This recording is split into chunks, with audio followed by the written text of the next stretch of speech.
Good morning. Ideal tutorials में आपका स्वागत है। मैं हूं ब्रजेश कुमार।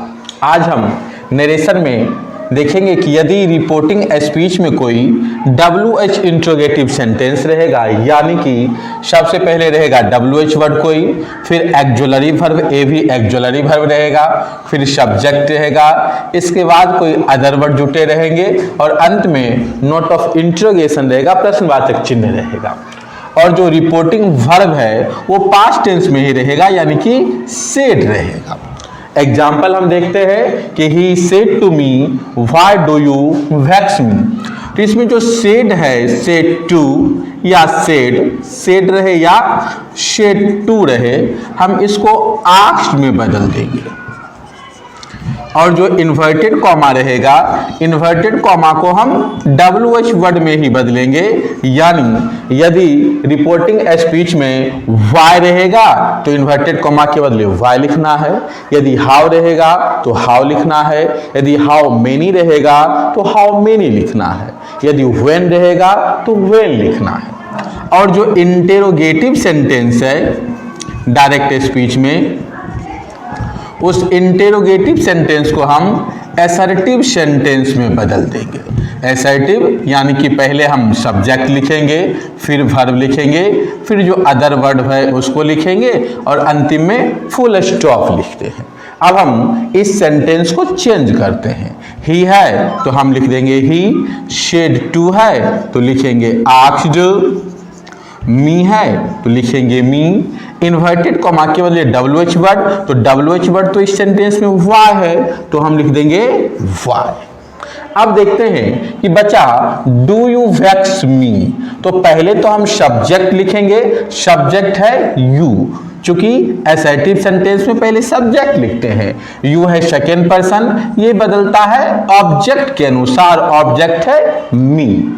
अब दोनों के केस को देखते हैं। यू तो सब्जेक्टिव केस है लेकिन मी ऑब्जेक्टिव केस है, इसलिए अब मी का सब्जेक्टिव केस लिखेंगे। तो मी का सब्जेक्टिव केस होता है आई।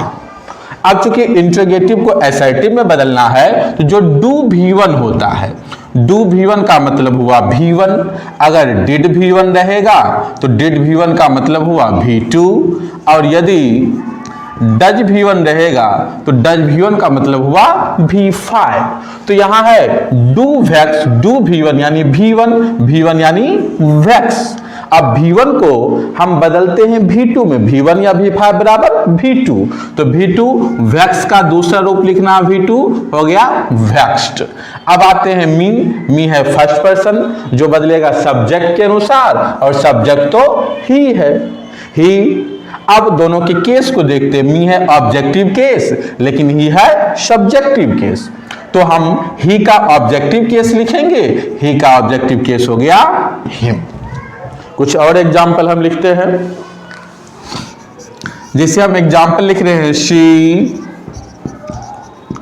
Shade to me comma inverted comma are you my friend, note of interrogation.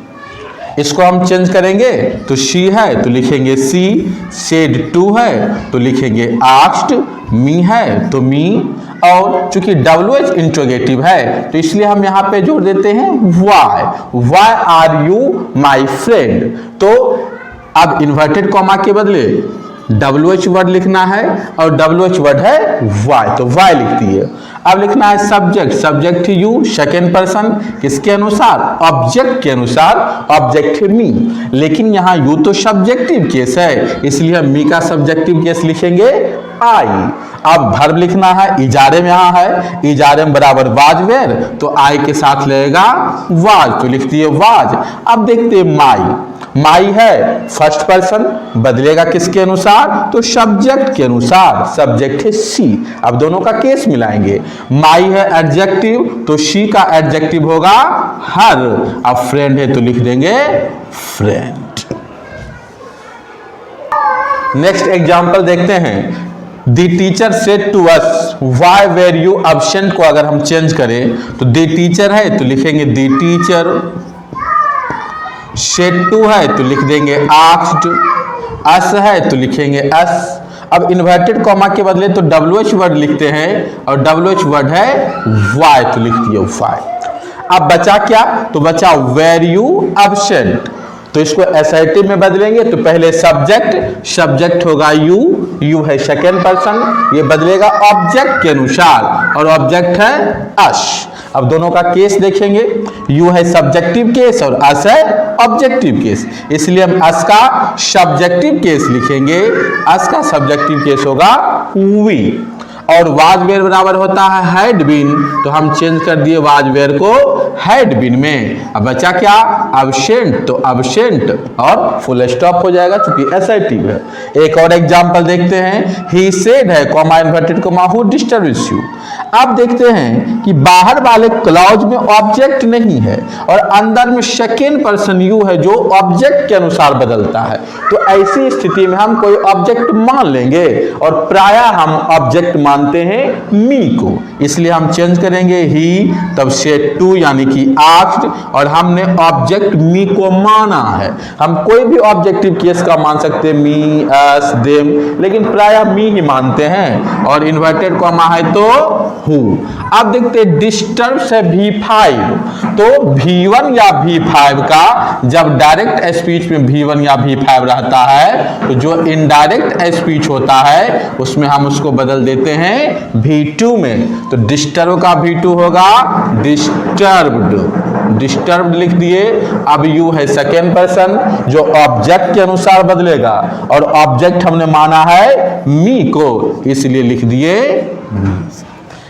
ठीक है, कुछ एग्जाम्पल से आप लोग इसके एक्सरसाइज को बना सकते हैं, exercise 80 Oxford current English grammar से, और जो कंफ्यूजन होगा उसको बताया जाएगा। एक्सरसाइज 80 1 से 20 तक कम से कम बनाना है।